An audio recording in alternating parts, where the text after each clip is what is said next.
Um, okay. So I want to introduce first Mauricio Avendano, who's a professor and the head of Department of Global Health and Social Medicine at King's College London. He's also an adjunct professor at the Harvard Chan School of Public Health. And he has many, many, many, many other affiliations, all of which I won't go into. But I'll also, Mauricio, maybe you could introduce Giacomo Passini, your co-author. Yeah, sure. So welcome everyone, and really nice to be here. This paper is a collaboration, and one of my co-authors is here, Giacomo Passini. Giacomo is an economist. He's at Venice in Ca' Foscari University of Venice. And yeah, we've been sort of working for quite some time on the data set that we're going to present today. So yeah, I don't know, Giacomo, if you want to say something about yeah. Okay, so, and Giacomo, do you want to say something? No, thanks. Thanks again for the invitation. I'm happy to listen to Mauricio, and if needed, I'm here as well. So that's great. Okay, these guys are on European time, so we should be gentle with them because they're in the evening. They've gone through a full day. So, and they're going to be talking about stress, happiness, and maternity leave at childbirth. So take it away. It's all yours, Mauricio and Giacomo. Okay, well, thank you very much, Anne. I'm just gonna share my screen. Hopefully, hopefully you can see it now. Is that okay? Yep. Yep. Okay. Fantastic. Well, again, thank you so much for this invitation. This paper is, as I was saying, work that we've been doing with Giacomo together with Agar Prigiviani, also at Venice University, and together with Lisa Berman at Harvard University. It's a paper we've been working for quite some time, but actually we're still working on it. So I will really welcome any comments you may have. I apologize now that we talk about stress and maternity in advance if my daughters might jump in or make any noise. So forgive the noise that they're around. So let me get started a little bit with thinking about the motivation for this study. This study is very much motivated by the literature that many of you may be familiar with, looking at the impact that children have on parents' well-being, but also parents' mental health. Some of you may know this study from a couple of former colleagues of mine, Mikko Miksala and Rachel Margolis, who were interested in understanding the impact of having children on happiness. And I just we just picked up this graph, which summarizes a little bit the impact that this event in life, the moment in which childbirth takes place, on the reports of happiness. And it's quite interesting to see that, you know, for both men and women, there is this anticipation of birth leading up to an increase in happiness. And the moment of birth is kind of the top of that happiness before happiness declines. And you know, interestingly, it goes back to pre-birth level. So this is just an illustration that suggests that there is kind of a change in people's perception of their happiness around this sort of key event in life, which is the birth of a child. But we know that there is also, you know, maybe a little bit of a dark side, and I don't need to tell this to all of those of you who may be parents or may be familiar with the experience of parenthood in some ways, a dark side sort of associated with the experience of becoming a parent, and particularly with becoming a mother, is a much more well-studied sort of event. A huge literature, for example, looking at the impact on, you know, postpartum depression, you know, PTSD, and anxiety disorders after depression. So these are kind of two different strands of literature that have, in a way, moved quite independently. One of them sort of is this literature on childbirth and mood disorders that link essentially childbirth to many different mood disorders around the perinatal period, including depression, post-traumatic stress, anxiety, and postpartum psychosis, for example. And the prevalence of these disorders is, you know, relatively high, sort of maybe 1 in 10 mothers experience postnatal depression, 70% anxiety disorders, and so it's quite a prevalent sort of set of issues that arise around childbirth. Now, at the same time, we have this literature looking at childbirth and happiness, and childbirth has been, as you all know, very much studied in the field of demography, and it's often described as one of the most rewarding events in adult life, a very important kind of cornerstone in the quest for adult well-being and happiness, if you like. And as the paper that I just sort of mentioned from Miko and Rachel, this idea that there is maybe an increase in happiness that happens around the birth of the first and the second child. The situation is a bit different for the third child, but this is kind of the general kind of framework. So these two literature suggest that there is something, let's say, potentially very positive about the experience of childbirth, but also these questions around the kind of impacts that it has on mood disorders. And so we were interested to sort of in reflecting a little bit more on this question of how do children and the experience of becoming a parent impact parents' well-being. And for this, I thought we could sort of go back a little bit to the kind of very basic literature looking at this question. And one of those theories that one sort of often comes up to is this kind of value of children theories. And this value of children theory suggests that children essentially bring well-being to parents through a kind of social production function in which sort of becoming a parent is associated with positive values such as self-esteem, a sense of achievement, and the strengthening family ties, and so on. So there's this kind of value of children literature that will suggest positive effects. Next to that literature, there is also sort of a strand that looks at the negative effects of becoming a mother, especially on well-being. And a lot of that literature you'd be familiar, that comes from economics, looking at employment outcomes, looking at work-family stress as well, and also job satisfaction, and suggesting kind of negative effects on these outcomes potentially. But also a literature that looks at the impact of becoming a mother on the relationship, marital relationships, financial distress, and also reduced leisure, for example. And again, there's this kind of other literature linking, mood disorders potentially to some biological mechanisms, for example, hormonal mechanisms leading to changes in neurotransmitters that increase, that may be kind of behind this postpartum depression, but also a psychosocial mechanism that may be more related to this kind of idea of role overload. Now, one of the issues that has been kind of quite studied next to the literature on the impact of becoming a parent and becoming a mother, which is what we're going to focus on, is the impact that paid maternity leave may have on this experience of having a new child.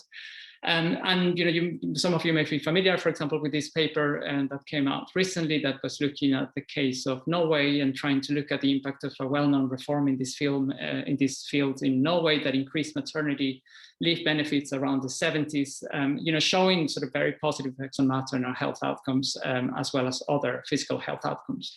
But apart from this study, there isn't actually much of a literature that will look at the impact of paid maternity leave on the physical and mental health of mothers around the period of childbirth. One of the interests that we have is to try to understand how this experience of childbirth and its impact on mental health may be in some ways moderated or affected by the policy context in which this takes place.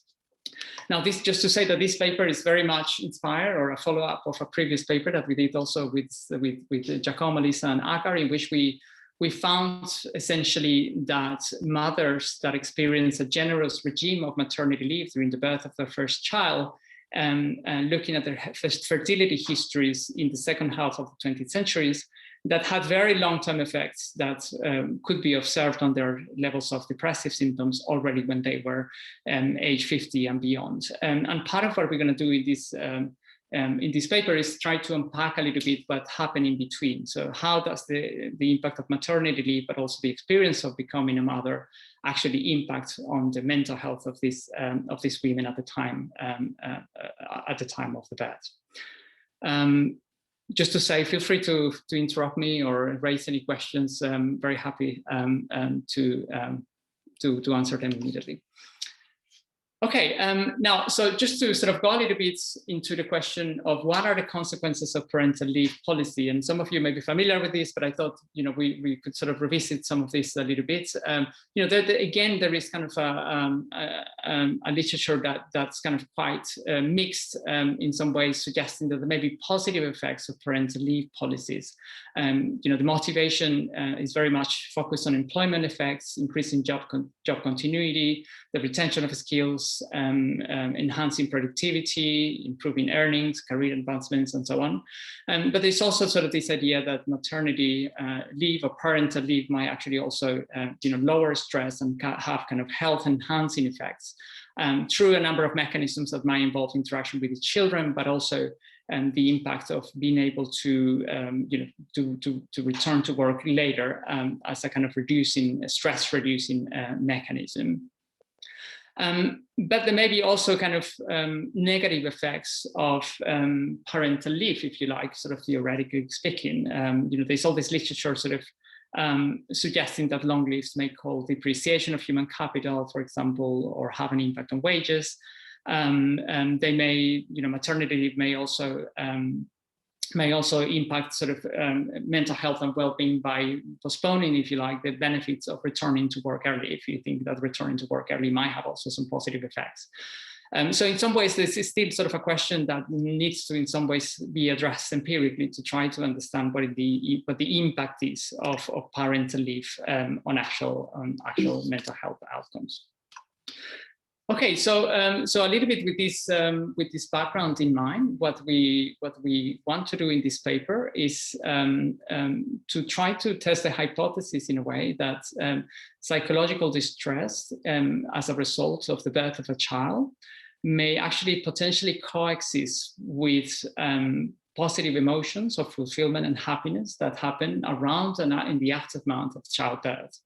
So basically what we're interested about is to try to study whether basically life satisfaction and happiness, which in fact are in a different axis than mood disorders, right? So sometimes, you know, sometimes people think that happiness and, you know, emotional well-being or mood disorders are two sides of the same axis, but actually, you know, one can have high levels of happiness, but actually, you know, many different kinds of mood disorders. So we're going to look at this as two independent outcomes and trying to see whether this experience of happiness and mood disorders actually coexist during the period of childbirth.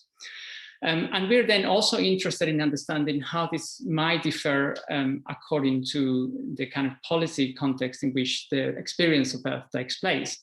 There is quite an extensive literature looking at cross-country differences in the effect of childbirth on both mood disorders and happiness. And these studies that have looked at different countries, essentially, you know, they might reflect the, you know, the impact of culture, for example, or the impact of sort of social roles, changes of becoming a mother, but part of that effect may also reflect the impact of policies. And what we want to do in this study is to try to, in a way, try to isolate the impact of parental leave policies from all those other kind of cultural or social aspects that may explain why the experience of birth might be different across countries. So for this purpose, we're going to be looking at the impact of maternity leave policies on both stress and happiness, and in a way try to see whether these policies in a way kind of reduce the stress impact of childbirth, but also whether they might have any impact on the happiness effect, whether they may enhance the happiness effect associated with childbirth. Okay, so we're going to be using data from just trying to hide. Yeah, so we're going to be using for these a quite special data set, which is the Survey of Health, Aging and Retirement in Europe. This may seem unusual that we're using an aging survey to look at the impact of childbirth on mental health.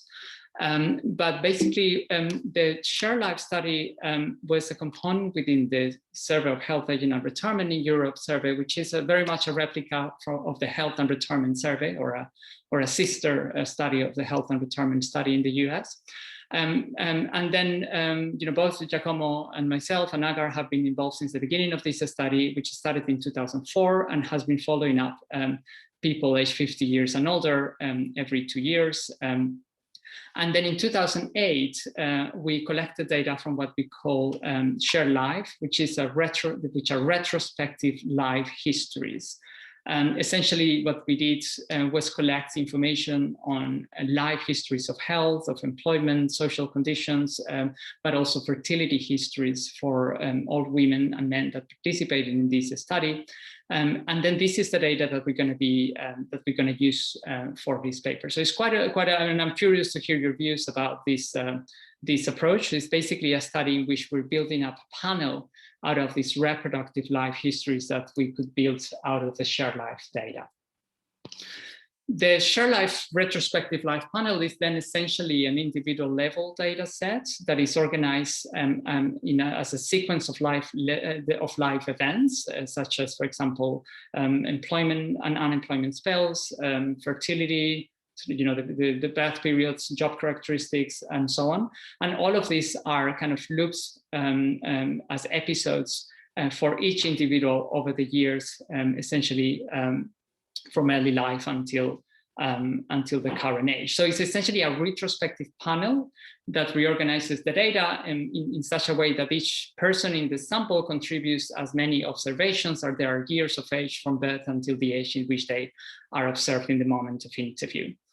We're going to be focusing on countries that participated in the early waves of SHARE, sort of until 2008, which was the retrospective life history. And we're going to be sort of looking at around 12,700 women in 14 countries. And that means that we have, a little bit less than 500,000 kind of person years observations. Okay, so we have for each individual observations for every year, and we record this data as if we had observed every year of their lives on the dimensions that we have data for, including fertility, employment, and so on. Okay. Great. Sorry. The obvious question is, which I assume you're going to get to, is how do you get reliable retrospective reports on all this subjective stuff? But I assume you're going to tell us. Sure. No, that's a great question. I wasn't planning to tell you, but it's good that you asked that question. So, obviously, this is an issue for all retrospective life history data collection. Now, there's quite a big literature looking at the validity of retrospective life data. And generally what that literature suggests is that life history data, which uses this life grid in which participants put their main events around a grid in which they sort of locate when they took place, that these data collection methods are relatively accurate when you're collecting data of events that have quite a strong impact on their lives. Yeah, so events that were quite sharp and that had quite a lot of impact on their lives. That may be less precise to look at much more diluted sort of events in life, and there the studies that have compared retrospective panels with registry data have found less correspondence, sort of below 60%. But for the studies that have looked at things like births or periods of unemployment, the way this has been tested is by linking this data to registry data. Those studies, suggest quite a high level, and with that I mean not 100%, but above 80%, in which sort of the timing within a reasonable range of these events being captured. Now, having said that, and I think we can have that a little bit in the discussion. There's obviously this is not the same as having followed people over time, and that sort of that remains a limitation for this. Now, the reason why we're using SHARELIFE in a way is because we want to exploit, and I'll come to that, but we want to exploit the history of maternity leave benefits and policy reforms that have taken place. And there's essentially no other data that we could have used that would have gone back, all the way to the 1960s when these maternity leave policies were introduced that will enable us to look at this question. So maybe we can sort of go back to that question later, but yeah, so that's kind of our thinking. Okay, now, most papers are essentially looking at maternity leave. Most of these papers actually based on single maternity data sets. And then one of the advantages of using this retrospective data is that we can have data on completed fertility histories and also control for the total number of children, spaces within children, and parity, and so on. Now, the other reason why this is useful to look at this in this retrospective data is that the experience of childbirth is kind of a low frequency variable, right? So fertility, it lasts, say, maybe 25 years, maybe 30 years. But on average, there are around two once, if you like, per woman. So this is a rare event, and in a standard panel, it is likely to be too short the observation window to have sufficient variation. You could have this, for example, in the UK birth cohort studies that we use for other purposes, but then this is something that we only have for the UK. We wouldn't have this kind of variation across countries. So essentially, this is kind of one of the kind of the retrospective might be the limitation of this study, but also the uniqueness that it enables us to look at what happened over a very long period of time, looking back at different countries with different policies. So maybe, trying to sort of come back to this issue that what we try to capture is not a very detailed set of experiences across the entire life course, but really try to capture the timing of very serious events or events that people are likely to remember. What we did in the SHARELIFE data collection is that we asked people to report on several events in their lives, one of which is the experience of a stressful period in their lifetime. And the question that we asked, just to sort of make it clear, is that we asked people, looking back in your life, was there a distinct period during which you were under more stress compared to the rest of your life? And then we asked people to tell us when did this period start, in which year, and when did this period end? And essentially what we did, and this is basically our dependent variable, is to code, for that particular year in question, 0 if there was no period of stress, or 1 if there was an indicator for a period of stress. And this we do repeatedly in a panel fashion for each of the years, basically, from birth, if you like, until their age in which they participated in the study. So this is kind of the framework. Again, we can come back to what are the sort of biases that arise here. I'm happy to hear that your views on this, but this is kind of the way we look at this. And then we do the same looking at periods of happiness. Again, measuring happiness is a complex issue, huge literature looking at this. But what we're trying to capture here is asking people whether there was distinct periods during which they felt happier than during the rest of their lives, right? And sort of we ask people to tell us, when did this period start and when did this period stop? So in a way, this is again sort of capturing the single, most stressful and the single sort of happiest periods in a lifetime. And then again, we look at whether people, for each year, we sort of coded whether individuals experience in that year an episode of happiness or no episode of the most happiness in their lives. Now, in some of the analysis that I'm perhaps not going to go into much detail, in some analysis, we sort of look at the combination of these two events happening together, sort of whether both stress and happiness were happening in the same woman in a way. But we're gonna, the analysis that I'm gonna show you is sort of looking essentially at these two outcomes separately. Okay, if there are no questions until now, so maybe I can move on a little bit to look at what's our kind of main set of independent variables that we're interested here. So in a way, what we're interested to understand is how childbirth, the experience of childbirth relates to these retrospective reports of stressful periods and happiness periods.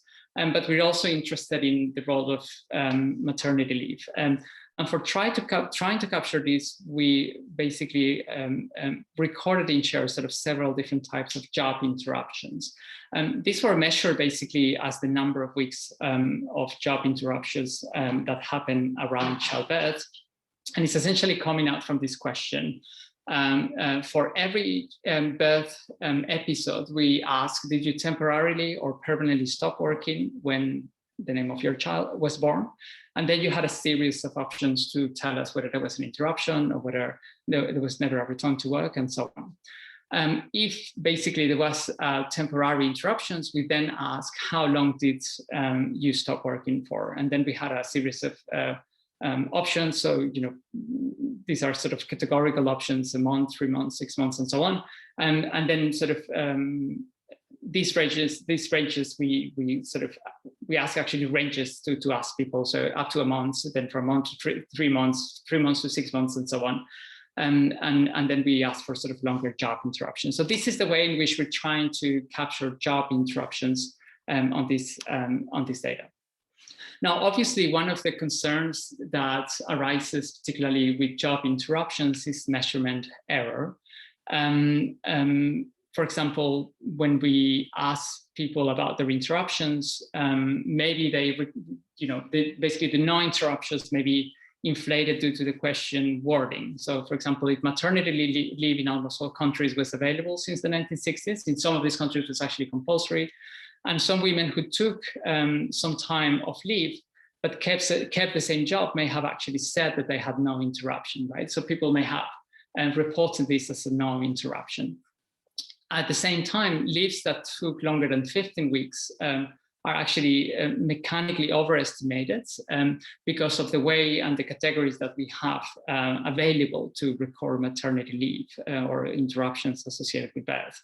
So, for example, we do not have the month in which the leave begins, nor the exact number of months for leaves that are longer than a year. And depending on when the leave actually started or when the birth happened, then we may actually, in some ways, overestimate the leave if it extended over three period years, but it actually lasts only 2 years because it started after June, for example.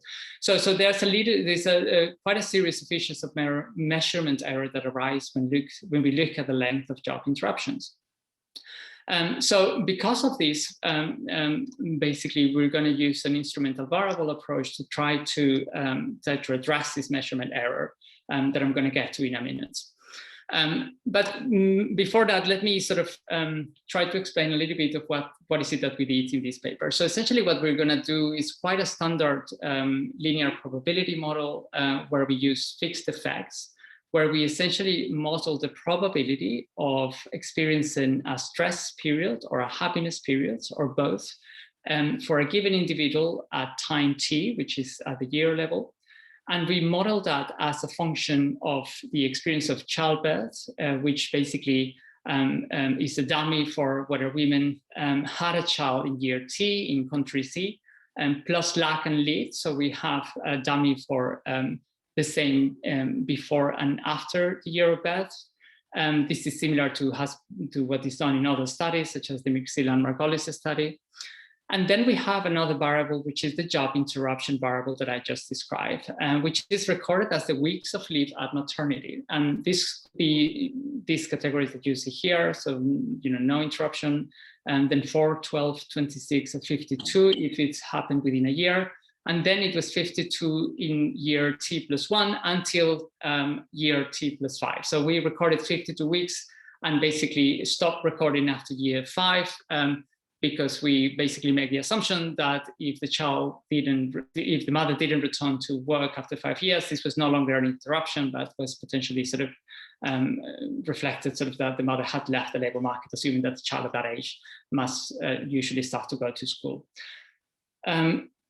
So basically what we're modeling here is, modeling the probability of experiencing a period of stress or a period of happiness as a function of the timing of birth, controlling for a set of variables, including sort of what we call life cycle risk factors and health risk factors for stress. Part of the kind of what I find really kind of interesting about this life history data is that it's quite detailed. One thing is whether we believe the data as it is, but it's quite detailed in the set of questions that is asked. So we're able to basically tell whether individuals are single at every year, the number of children that they had in every year, and whether there were children below 6 years at the household, whether they were a lone mother by interacting these two things, whether their partner had died on that year, financial hardship, and whether they were dispossessed in every year. And then we also have information on a series of health, basically stress risk factors, if you like, including whether they had any period of illness due to gynecological problems, whether they had a miscarriage, and also whether they had diagnosis, including heart disease and stroke. So this is quite a, I suppose, quite a heavy panel in the sense that it has all this information that enable us to control for a lot of changes that may happen over the life cycle. Okay. So this is essentially, again, a fixed effects model, and perhaps hopefully you're familiar with that, what that means. But just to explain it, just in case, what we're trying to do here with fixed effect models is to try to control for all time invariable factors, and also control or sort of address measurement error, especially regarding job interruptions.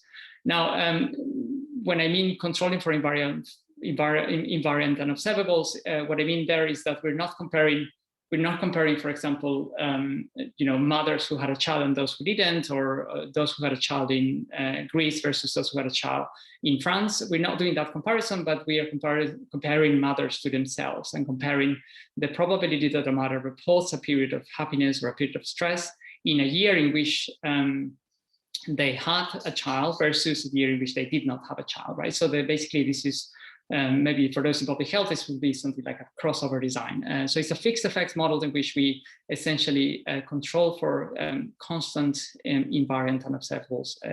And then we use this also to control for measurement error.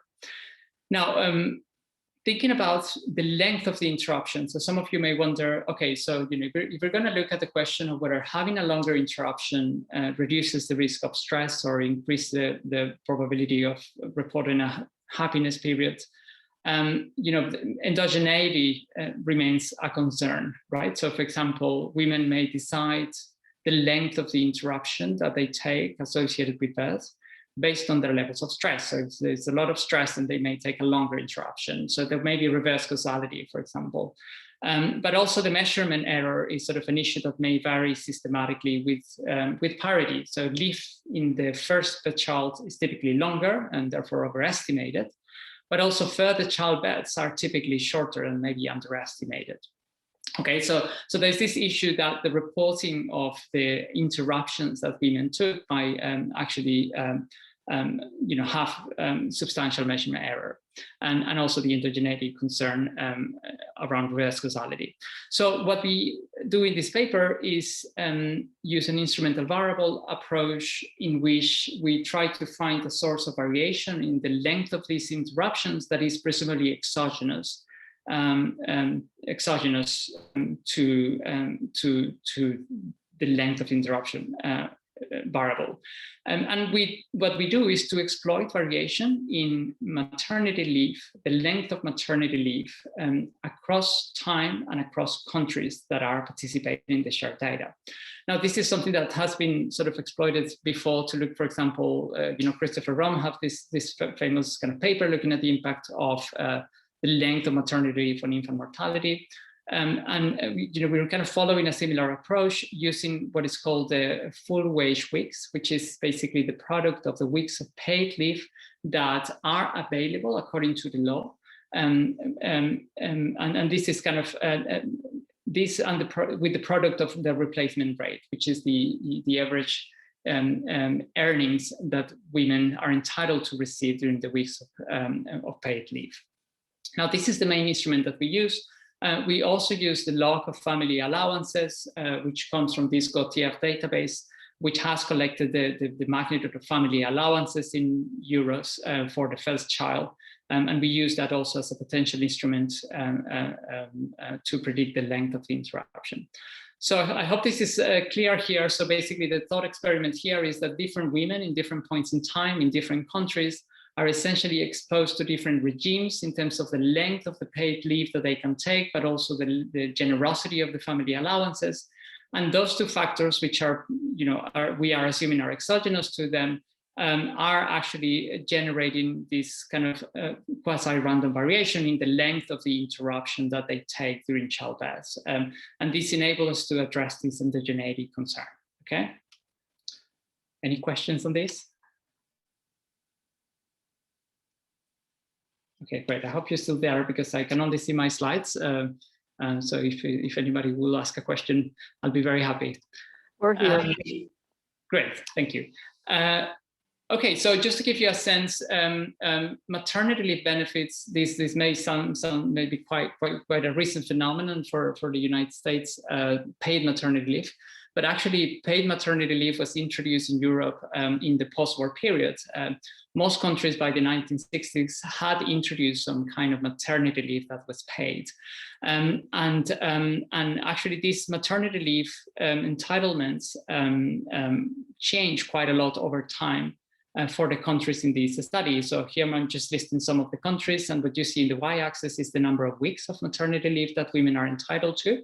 And then, so for example, if you take the case of, I suppose this is Denmark, I believe, in 1960s, the number of weeks was below 5, but then this increased sort of massively, moving towards the 1970s, and then it increased again, and then it decreased again, and so on. So there's quite a lot of variation within countries in the generosity, if you like to call it like that, of maternity leave benefits. Now, most of the women in SHARE who were 50 years and older in 2004 when they entered the study, most of these women would have had their children in some periods, around sort of 1960 to 1990, something around this period. And so they would have been sort of exposed to quite different regimes of maternity leave. The same is true if we look at the family allowances. These lines are a little bit messy, but I'm just showing us the kind of generosity in family allowances by country and how they also kind of vary over time. Now, obviously, there is a general phenomenon in which maybe you don't see it very clearly in this one graph here, but there is also a phenomenon of increased generosity overall on average. So, this means that we need to control for time trends in these models as well, and essentially exploit deviations from the overall time trends across countries. But yeah, so this Mauricio, is, yeah. Can you say a little bit, I mean, you could talk at great length, but just a little bit about the kinds of policy issues which have led to which have led to these changes. I know a little bit about the Denmark situation, and that's the most striking one here. But when you look at your next graph also, occasionally there are huge annual, in the family allowances, huge annual changes, or, is it budget changes of government? What are the main drivers of this huge variation? Yeah, no, that's a great question. Now, maybe first for the maternity leave, these reforms of maternity leave have a long history in the sense that they really started initially as a prohibition for mothers to work for the protection of the mother and the child. So it was initially a prohibition very much motivated by health concerns, but then eventually became basically a completely different mechanism to enable mothers to remain in the labor market, right? So that kind of process of transition, in the sense that maternity leave was no longer considered a kind of health policy, but actually a labor policy, that happened at different times in different countries. And that, I think, explains part of the reforms. Also sort of changes in governments and changes in, from social democrat governments to more conservative governments. So part of that also underlies some of these variations. Now, I must say, I'm not sure actually the family allowance variation in, those high peaks up and down where they come from.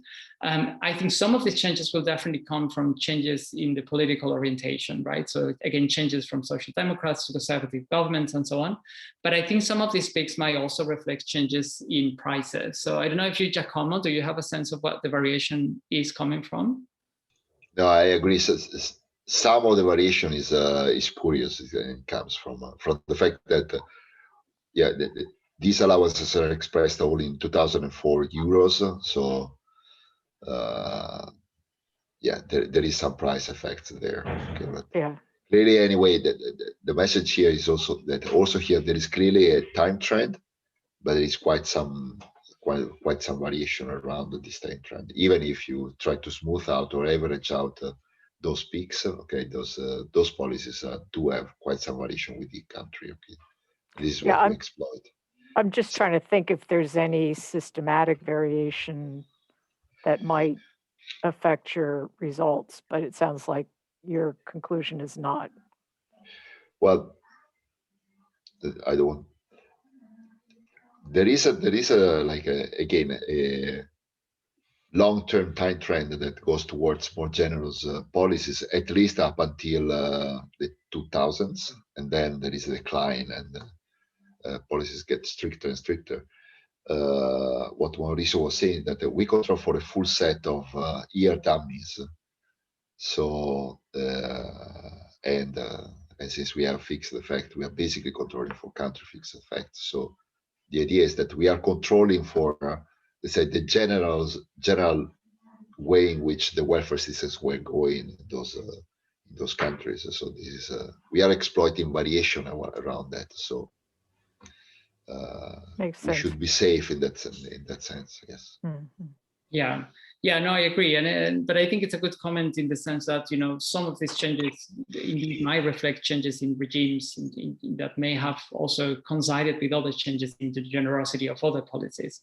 But again, because the timing of these policies was quite different across countries, and because those potential other policies that change along these other policies would have had to also be correlated then with the job interruption. So, a lot of things would have had to, as long as that other variation is kind of random across the different countries, I think this wouldn't bias our results. Yeah. But definitely it's a good point that they may reflect partly other results. Shuchiji, do you have a comment? I was going to ask similarly about the, just like, I guess the fixed effects should also then account for changes in like societal attitudes that may have, changed gender equality indexes or anything. Is that all accounted for in the same thing? Yeah, great. Yeah, no, good question. Yeah, so I mean, in a way, the differences across countries in culture and other aspects are presumably captured by the country fixed effects, right? So your question maybe is then more about the changes in values, for example, and culture over time within countries. Now, we have year dummies, like that doesn't seem satisfactory, I'm sure, but that we have year dummies that basically control for things that have a trend over time, but we don't specify it as such, right? So we claim it here that those year dummies that we have are capturing these overall trends and changes in values. And now, obviously, we cannot have year dummies by country because that will become collinear with the variation in family allowance of maternity leave. So there, what we capture is kind of generally sort of, the trends that affected all countries simultaneously. And in some models, we make assumptions about linear trends, country-specific linear trends, but those are more difficult to interpret. So essentially, I think what we capture is any overall trend that basically affect all countries with these year dummies. I don't know if that kind of addresses it a little bit. Yeah, that does. Thank you. Okay, thank you. Okay, great. So now I don't want to spend too much time on this, partly because I confess that it's more complicated than I can understand it. But part of the issues that arise when you do this kind of analysis with a panel that is so long, where you have individuals, but many observations within individuals, is how do you cluster the standard errors? And in some ways, cluster needs to happen at the individual level. Partly because observations for the same individual are going to be strongly correlated. But then also we have this variation that happens at the country year level, right? Because that's the level of the unit of analysis for the policy variables, this kind of year country level. So we use this kind of double clustering that basically enables us to cluster both year by country clusters as well as individual clusters. We first cluster at the individual level and then at the year and country level. Now, if we were to just, for example, use individual clustering, so cluster at the individual level, the results are qualitatively very similar. So this doesn't change very much, but just to say that we use this kind of double clustering and that's available in this data. Okay, so maybe we can move to the results a little bit. And I'm going to first show you a couple of descriptives to give you a sense of what these variables sort of vary across countries and so on. And then And then I'm going to show you, one or two tables, which are really the main results of the paper. So this is a little bit of a busy slide, but this is showing us the descriptives for the periods of if we can call it like that, severe stress. So if you remember the question, looking back in your life, if there was a distinct period during which you were under more stress compared to the rest of your life. And then this is the incidence of stress periods by country, right? So where a period reported such a period. And, we see that this sort of varies quite a bit across countries, from just below 60%, let's say, for Sweden, and a bit of 60% for France. And then it is very low in Spain and Italy, right? So this is the incidence, and it varies quite a bit across the countries. Now, just one issue that you may wonder is sort of what is the distribution of the onset of these stress periods among women who reported a period of stress. And one of the concerns is that you might think, or you might be worried about some potential kind of skewness on these, this age of onset has been skewed, for example, towards recent periods, that people will tend to remember, for example, recent periods of stress, something related with maybe retirement or work and so on in later life and so on. But what it looks like here is that this distribution doesn't seem to be sort of skewed towards the sort of the onset of these periods. Doesn't seem to be skewed towards later ages. It needs to be, well, if more or less kind of evenly distributed across kind of the different ages around here in this period. And then the last kind of a slide is looking at the distribution of the length of the stress period among women, again, who experience a stress period. And then, yes, and then so this is the distribution of the length. And then what you see is that maybe the takeaway messages is that the majority of these stress period events are kind of relatively short periods, sort of a few years, with only a few people saying, reporting periods that lasted sort of, more than 10 years. So these are kind of, just to give you a sense of the kind of things, obviously people may be thinking about many different things when we ask them what's the most stressful period. But, the majority of the reports refer to things that happened, let's say, within 5 years or so. So, relatively short, I mean, in terms of years, relatively short periods. So this is the nature of the way people are reporting these, which I think is quite interesting in itself. But again, suggests that there is quite a lot of variation in the onset of these periods, suggesting that people are capturing different kinds of events across the life cycle, and also that it kind of varies quite a lot across the countries. Now, this is a question. Yeah, sure. If I could, and that is, do you allow for the possibility that people have distinct periods of stress, more than one discrete period?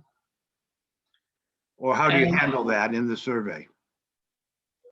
Yeah, no, that's a good point. Giacomo, do you want to say something about that? I mean, we don't, I think, is the answer. Do you want to say something? No, I mean, the short answer is we don't, in the sense that what is asked is just about the most stress, was there a single distinct period in which you were under more stress compared to the rest of your life? So it's the question is comparative.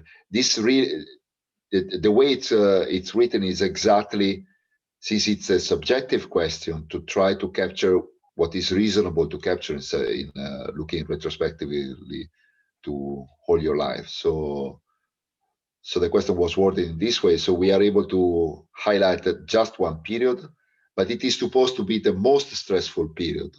So again, if it associates with a childbirth, rather than with other stressful event throughout the life cycle, it should be like a salient thing in one's lifetime. But okay, would be interesting to have a data set where you have several periods of stress and maybe to see whether they associated with each and every childbirth, but unfortunately we can't here. Exactly. Yeah. Thanks, Giacomo. Yeah. So exactly. So I think the question is important because it suggests that we're capturing basically situations in which childbirth was potentially the most stressful period that people remember in their lives, right? So this is kind of the top of the iceberg, if you like, to see it in terms of the stress distribution. Okay. Maybe some descriptives for the happiness variable. Again, looking at the same question. And this is the incidence of happiness, again, sort of lower incidence than period of stress, but also quite a bit of variation. I was surprised to see such a high value for France, and kind of quite puzzling why they have such a high incidence of periods of happiness. But maybe that's not so surprising. And then we have this distribution of the age of onset. Now, this distribution is, I would say, quite different from the distribution of periods of stress, which are kind of more evenly distributed. And these ones are kind of more concentrated around the 20s, the age of 20s. People sort of report the periods of happiness to happen more around the 20s. And then the distribution of the length of happiness is also quite different than that for periods of stress that you see here. Maybe less concentrated in a short duration, and sort of people reporting relatively longer periods of happiness than they reported periods of stress. Yes, I should have remembered what the mean is of these two things, but I can't recall exactly. Do you remember, Giacomo, what the mean of stress periods and happiness periods duration was?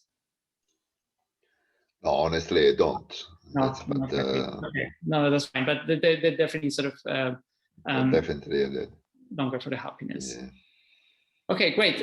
So just moving on to some descriptives on the job interruptions. Now, maybe this is not that useful, but just to show you kind of the question that was asked: did you temporarily or permanently stop working when your child was born? Now, as you can see, we have quite a large fraction of women that reported no interruption. And again, this was a period of time in which maternity leave was already available, and several of these countries it was compulsory. So this does suggest that there is a level of measurement error, in the sense that some women who may have actually taken some time for interrupting their work may have actually reported no interruption. And then this is the mean of the length of those interruptions, conditional on having had an interruption. Yes, so this is kind of just to show you that there's again quite a lot of variation across countries in the length of those interruptions that are quite difficult to interpret, since the probability of entering those episodes also varies. Mauricio, one thing that may be relevant, since we do not have the scale here, and for maybe it's obvious for a European audience, maybe it's not for an American audience, those are years. So this is 1 year, okay? So on average across Europe, the length of interruption is above a year. Very good. That's great. So I don't know what it would be in the US, the length of an interruption. Much shorter, I guess. Yeah, much shorter, I suppose. Okay, so yeah, so very long kind of interruptions in the context of these cohorts. Okay, so so maybe we can get to the results. So this is a slide that I hope it doesn't look too difficult to read. So these are the results of the main sort of models that we ran, looking at stress, which is on the left, and looking at happiness, which is on the right. So on the first column, we see the results of the fixed effect model, in which we look at the impact of, basically we can start here looking at the impact of the year of childbirth on the probability of reporting this as the most stressful period in your life. And what we see here is a positive effect. What this is suggesting essentially is that the year of childbirth is associated, if you like, with reporting the most stressful period, and you know that effect is an increase of around 0.5 percentage increase. Now the baseline probability of a stress period, I think it's around 10%. So you know this is a 0.5 percentage increase in that. Now we don't see an effect for the year prior to childbirth, but also see an effect for the year after childbirth. Now, when we look at the let me see. So at the the last, maybe we move maybe to the last column that shows the results of the instrumental variable fixed effect model, in which we instrument the job interruptions with the maternity leave. What we see here is essentially the impact of an additional week of job interruption on the probability of reposting this stress period. And what we find here, it's a negative coefficient. I realize it's quite difficult to interpret, but basically for every additional week of job interruption that is presumably exogenously produced by the longer maternity leave available, there is a reduction in the probability of reporting childbirth as the most stressful period in your life. Yeah, so this is basically, what this model is suggesting in the case of stress essentially is that the period of childbirth is, often associated then with a period of stress, but actually that's the weeks of maternity leave actually reduces the probability of this period as perceived as the most stressful period. Now, then we move to the results for happiness, and then what we find here is essentially that if you look at the second column, that the year of childbirth is actually is associated with an increase in the probability of reporting happiness periods, and this effect becomes larger when we move to the instrumental variable analysis with fixed effects. But essentially, we do not find any effect of the length, the weeks of job interruptions on happiness. Yeah, so we find a negative effect in the sense that more weeks of job interruption reduces basically the probability of a stressful period, but it doesn't change anything in terms of the experience of happiness or basically of the probability of reporting that year as a period of a special happiness relative to the rest of your life. Okay, so so I think, let me see, what else should we say here? Now, in some models, we looked directly at the impact of full wage weeks, sort of basically ignoring what people told us about the about how much of an interruption they had, and using the statutory full wage weeks that they were entitled for.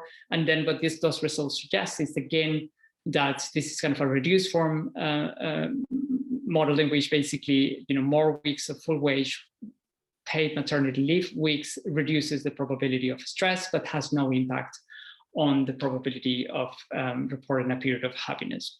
So what these results overall suggest, again, is that the period of childbirth is associated with stress. Also, the year after childbirth comes out significant. Also, it is associated with a period of happiness that remains in the year after childbirth, but that the weeks of maternity leave, primarily what they do is to reduce the probability of this period as being stressful without having any impact on the probability of reporting a happiness period. Now, this is not very important, but just to show you that the size of this coefficient, which is kind of difficult to interpret, 0.06, for example, for the impact of the childbirth year, it's actually comparable, if you liked, or maybe comparable to some other life events that are maybe better studied. For example, if you look at divorce, the probability of reporting a period of stress in relation to divorce, the coefficient is 0.12. That is about twice as the impact of childbirth. The impact of being dispossessed is 0.15. Just to give you a sense of the magnitude of the coefficient. So the impact is smaller than other events, but similar to some other events that sort of have been a little bit sort of better studies.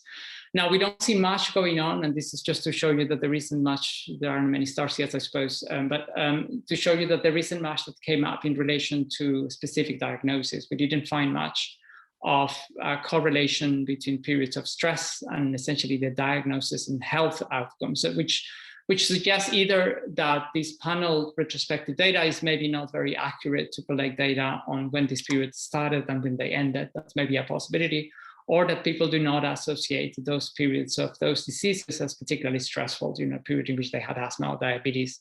There might be other impacts, but not necessarily sort of stressful periods. So, just to summarize a little bit the results, is basically what these results suggest is that being in a childbirth year increases both the probability of reporting the most stressful period in life, but also the happiest period in life.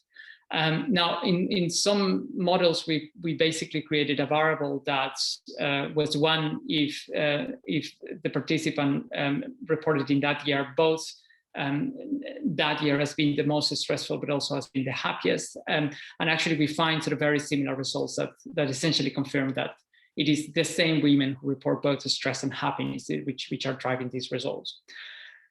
We also find that being pregnant, so looking at the lag values, increases the chances of reporting a happy period, but not, we don't find that it influences the probability of reporting a stressful period, okay? And I think most importantly, I think for these results, we find that, you know, the length of maternity leave essentially reduces the chances of reporting stress, but actually has no effect on happiness. Now, just, you know, I think I'm going to end soon here, but just to tell you that we've done a number of robustness checks, for example, looking at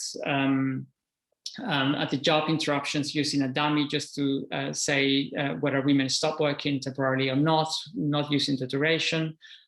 We find very similar results that I don't want to sort of spend too much time on it, but sort of very similar results, for example, showing negative effects in the instrumental variable effects, so reducing stress. Then we also do analysis in which we focus only on mothers. In this sample, we're including all mothers because they can contribute data on other variables, even if they don't have children. But if we focus on mothers, we see very similar results. In some analysis, we look only at women that were born before, we look at women who were born before 1960 and drop those who enter as partners and had incomplete fertility histories. Again, this sort of had very little impact on the results. And also focusing on only women with no children before 1960 because the database on maternity leave only started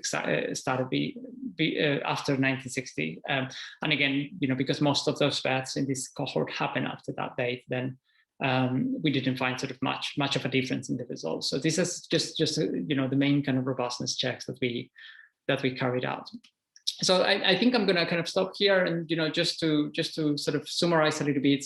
I think what this paper sort of brings is kind of this finding that childbirth is a key event in women's life. That's not surprising, but it suggests that it's a key event because it's a stressful period, but it's also a period that people often report as the period of most happiness in their lives. And then I think, you know, this confirms sort of this kind of two sides of the period of childbirth. Now, the second, I think, takeaway message is that experience, you know, that experience of childbirth, even though it may be also moderated by culture or by, you know, other kind of social, other factors in the social environment, we find that, you know, trying to absolutely isolate the impact of maternity leave, we find that maternity leave, it's an important kind of dimension of policy that affects particularly the experience of motherhood as a stressful period. I guess, you know, looking at this in a positive way, you would say, you know, being away from work doesn't necessarily harm well-being or happiness, if that's what we're measuring here. And, you know, we didn't find that, you know, the period of being away from work as a result of maternity leave will actually lead to, you know, a worsening in some ways of happiness. So I guess, you know, the no effect could be also interpreted as positive effect. So, you know, overall, we find, we take this evidence as suggesting kind of that they generally support maternity leave policies in the sense that they kind of reduce this stressful period around childbirth without any cost in terms of happiness and well-being. Yeah, I think I'll stop there and yeah, just open it for you if you have any comments or questions. Great, thank you. So what questions do we have?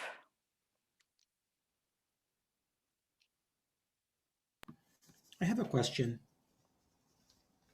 Go for it. Okay, thank you. Yes, thank you very much for sharing this work. It's very impressive to see this cross-country comparison, and I'd love to actually talk with you later because I actually am conducting a similar work with cross-country aging studies. And so my first question is, you showed effect for the year before childbirth and after. What about the years? You know, because the first graph you showed, I think it was for it was like a very general description. You show this effect of happiness around the year of childbirth. but it didn't show us any. And maybe you did this as a robustness check for the like 2 years before, 3 years before, so that we could understand if the effect that we see is not something related to the age, to the age range that women have children, or if it's really related to childbirth itself. And also another question is, do you have data on women who have adopted? And if have you seen this? Like, is there any factor related to like this particular body experience, or if it's related to the experience of raising a child? Do you look at this? Yeah, thank you. Thanks, Brian, for this question. Just maybe answering the second question, we didn't look at adopted children. And as far as I recall, we don't have that information in SHARE, so we don't have the details for that. Giacomo, do you want to comment on the first question, maybe? On the, I mean, this is not something that we explore in the paper you write in the same way as the Mirsala and the paper. Okay, as regards age's compounding effect, clearly we cannot control for age because we have year dummies and so on, but we have a quadratic in age that should again at least capture part of it. So this should not be an issue still. Okay, it's a well taken point to control for a wider window. We tried a little bit. The problem is that then you end up with a problem of since typically those women have more than one child, okay, in this age range, and the spacing between children is okay, typically 2, 3, 4 years. Then the windows overlap, so then it becomes a little bit more complicated to identify the effect, whether it is driven by since we have just one single period of stress, one single period of happiness, and we cannot really look at distinct period of happiness and stress during life. Then it becomes complicated to distinguish whether we're capturing one or the other. So whether we have to link the period to the first or second childbirth, just to say. So at the end of the day, we preferred as a specification to keep the window narrow around it. After all, we thought, okay, the year before is the year of pregnancy, so it's salient in that sense. The year after, okay, is the first year with the child around, so again, as a meaning itself. So was a compromise between what we can do, what we would like to do. So I guess your question sort of makes me think that one thing we could do is to do some placebo tests, right? So try to see whether in other years, which were not childbirth years, but maybe randomly distributed, we see some kind of effects. We haven't done that, but I think we can do that sort of to try to explore whether it is really related to pets. Yeah.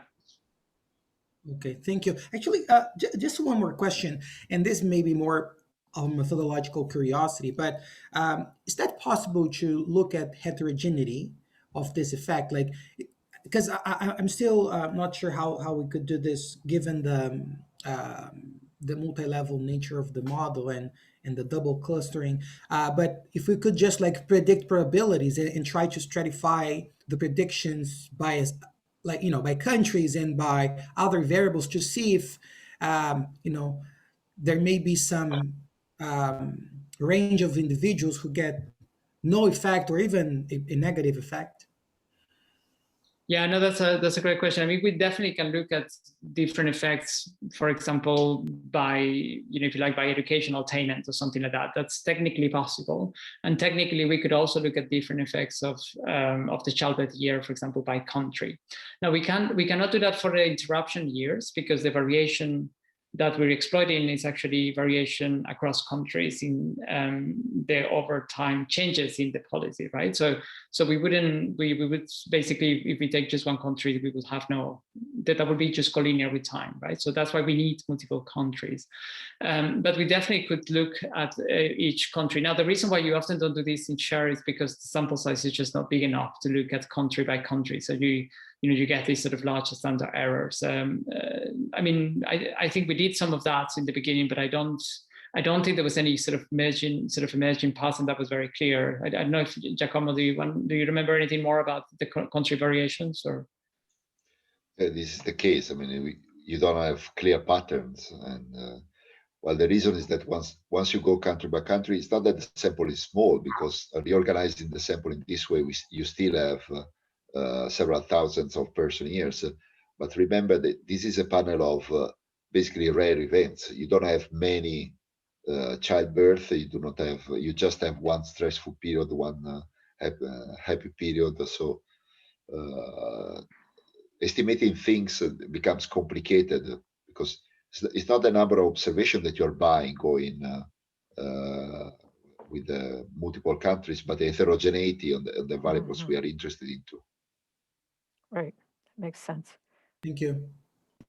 So I have a quick question. You know, I think one of the real limitations of SHARE, as you guys and also Don Tryman pointed out, was this idea of having one period, the most stressful period and the most happy period, because, you know, I just wonder if there's a little bit of bias in the response, because you can imagine somebody who has gone through having a child and a divorce and, you know, a job loss or losing a parent or something like that. And the 3 periods are very equally stressful, but what's the easiest one to answer? The easiest one to answer is probably when you had your first child. So I think I wouldn't discount the fact that that's a real limitation of the data, because I can imagine that, you know, you're missing actually some stress associated with having children because people say seize on some other stressful event or some other happy event rather than talking about childbirth, because they can only have one. So I'd just be a little cautious about that. The other thing I was going to suggest is that and maybe you did this in one of your initial tables, but you might want to talk about how many children on average people in your sample are having. Because of course, if we're talking about young adults in Europe now, actually, I mean, my question was really about, is it different between, and you mentioned this earlier, between first births and subsequent births? Because first births are, for almost everybody, just, you know, surprising and, you know, a lot of immense amounts of work and, but also very new and happy and interesting. Um, and you can imagine second and third births might not be quite the same, but you know, if you're talking about young adults in Europe right now, relatively few are having second and third births. So first births are just pretty much the births, I mean, the births are much more likely to be first births, but that's less true during the period of time you're looking at. And you might see substantial country variations during that period in average number of births that those respondents are having. So it'd just probably be worth reporting. Thank you, Anna. That's a really good point. Yes, absolutely, and we do report that in the paper. I mean, if I remember correctly, Giacomo, you may remember better, but is it around 2? Actually, it's lower than I thought it was going to be for this cohort, but I think it was around 2, the total number, the mean number of children. But it certainly the range is quite wide, right? So you have some women having a lot of children and some women having just one child, but the mean was around 2 with a large interval. Now it's interesting what you're saying. So I think if I interpret correctly, what you're saying is that people may misreport the period around birth as the most stressful, for example, not because it was the most stressful, but because it's more comfortable to talk about the period of birth than to talk, for example, about a period of job loss or something, or the period of a death or something like that. I guess I'm just thinking, yeah. If you think about most of our lives, especially if you're over the age of 50, which these respondents are, you think about life, usually it involves a couple of periods of great happiness and great stress. And figuring out which one is the most important can be really problematic. So you may want to just pick one that's easy. Yeah, no, absolutely. I mean, I think I completely agree. I mean, I suppose, again, this comes to what you can achieve with the life history calendar data, right? So you can't possibly ask people to report, how stressed were you in 1975? What about 1976? that would be the exact ideal data that we'll have, and you would have that for a normal panel of data. So I think this really refers to this idea that with retrospective data you can only capture very intensive periods, and I guess that's why the question sort of came out in that way, as referring to the most stressful period. But certainly, we're kind of leaving out a huge amount of information of all the events. However, I'm still puzzled about your question whether people will over-report childbirth. I think it could go both ways, because people may feel, it might be socially undesirable to say that the period around childbirth was very stressful, right? You may be more likely to report for happiness but maybe, for childbirth, you may find it more logical to say, the period of death of my parents, or. No, I was actually not, I wasn't making it that sophisticated an argument. Okay. I guess I was just saying that, if you have to pick one event in your life where you already have 5 or 6 stressful events, say 3 very stressful events, maybe the easiest one, because everybody talks about how stressful, also how happy having children is, the easiest one might be childbirth. It's just a hypothesis. I see. Yeah, no, absolutely. Okay, thank you. Does anybody else have any data on in which they ask about multiple stressful or happy events over the life course?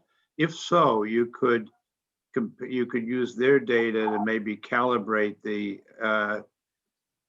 quality of your data. I mean, to get a handle on biases, potential biases in your data of the kind that Anne is suggesting. Yeah, absolutely. No, I think that would be a good idea. I mean, one of the things that is possible in some of the Nordic European countries is to link the data from SHARE to registry data. And this has been done for Denmark. Correct me, Giacomo, if you know more of an update on this. But it's for Denmark. I think also Germany, no? And Germany as well. But on Germany, not to have data to tax data and pension data. To have data, one possibility is to cross-check with drug use. So with right, exactly. And I guess I think it's doable with for Denmark and for the Netherlands. Right. Yeah. And you might check with the Karolinska people, because I think for Sweden they've done. You guys would know better than me, but I think they've done some of this too. Yes. Yeah. Obviously, this will give us information about. This will enable us to look at the accuracy of the data for the timing of birth, right? So the registry data wouldn't have data on how or divorces, or I don't know, things like that. But I guess Donald's question was more about the periods of stress. I guess for that we will have to use the sub data, sort of the panel data. I think that would be that we would have to use to sort of a completely different data set. I mean, I think that has been done sort of to look at the impact of childbirth. It's more difficult for me to think of a data set that would look so much longer in time, sort of back looking to the 70s and 60s, that I think it's more difficult to find. I mean, I think this is not an issue I'd advise spending tons of time on, but if there's an obvious data set, you might want to look at it. I also think it's just something you should put as a limitation. Yeah. So, yeah. We're running out of time, so I should ask if there are any other questions on other topics. I had a question. Yeah. And I was, thank you so much, Mauricio and Giacomo, for your great work. I really enjoyed your presentation. I was just curious if you kind of had looked at the type of work that these mothers were doing, like in terms of like, you talked about length of job interruption and effect of this maternity leave, whether a mother was doing, within the data set, if this is available as well, in terms of like whether they were doing heavy physical labor, like, or walking like a postal worker as compared to someone who had a desk job, and whether this was kind of related to their stress level or the length of time that they were away from their jobs. So I was just curious that, if you had kind of thought of accounting for that effect of type of occupation or profession. Thank you. Yeah, thank you. Giacomo, do you want to say something about this, given that you built out the job panel? Well, yes. Actually, we didn't. Okay, we tried to control a little bit, but the kind of information that was available on share, or is currently available on share on the type of job is quite limited, just whether it is, well, it's 10 categories, 10 in types of industry, and whether it is a public sector or private sector. So you cannot do much, but okay, this will, I mean, this part of shared development in the sense that for the sake of filling the grid, the respondent are asked the exact name of the job, the exact occupation, which is recorded as a string. We are now back coding it with a tool that we developed. So it will be soon released, a new version of the data set with a very detailed classification of jobs for the whole panel. Okay, all the current waves and also the retrospective. So at that point, something that as the thing that you're suggesting can be done, but as of now, we cannot. Okay. Okay. I Thanks, think we yeah. have time for, I'm sorry, Mauricio, go ahead. No, just was going to say that it has taken us 12 years to recode those jobs. So yeah, I hope they are useful in some way. Yeah. So I think we have time for one more question, if there is one. Otherwise, we'll let these poor guys go. Poor only in the sense that it's late night for or late evening for them. I have a question. Thank you so much for your presentation. I have a little question also about kind of accompanying maternity benefits. For example, leave is often accompanied by, paid leave or kind of allowances, or paternal leave. And I could see kind of how increased length of leave could also be kind of correlated with these other ones. Do you have any kind of information about how these may have contributed to either stress or happiness and length of leave? Sure. No, that's a great question. No, we don't. Partly because Mauricio, just to clarify, when you're talking about leave, you're always talking about paid leave, right?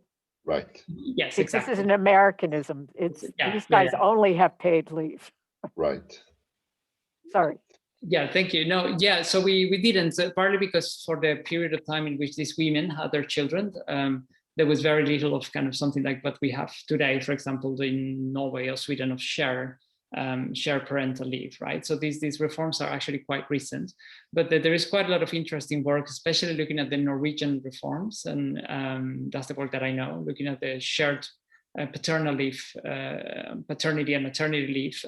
There are some papers looking at the Canadian reform as well, that looked at the shared paternity leave. So there is a little bit of literature. A lot of that literature looks more at impacts on the child, impacts on breastfeeding, and things like that.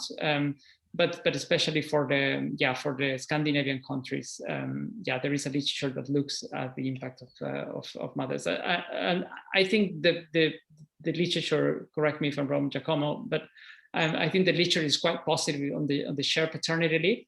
But a lot of these effects depend on the length of that leave. So, for example, some of the studies looking at the reforms that happened in Norway in the 1970s, the one that I'm referring to, they find positive effects. But the studies that looked at the more recent reforms that were very long extensions actually find zero effects, or very little effects, or very long extensions of maternity and shared leave. So it's really quite dependent on the earlier reforms that went from very little to some leave are quite significant, but it depends really of how, if it's a very big reform, the effects really, I think they're not there. So it depends on the length. Yeah, sorry, but we didn't look at that in our data. Yeah. All right, so I think we're at time, and so Mauricio and Giacomo, can you stay on for a couple of minutes afterwards? But I want to thank you very much for your presentation, and it was great. We really enjoyed it, and thanks everybody else, and we'll see you next week. Bye-bye. Thank you very much for the invitation. Bye.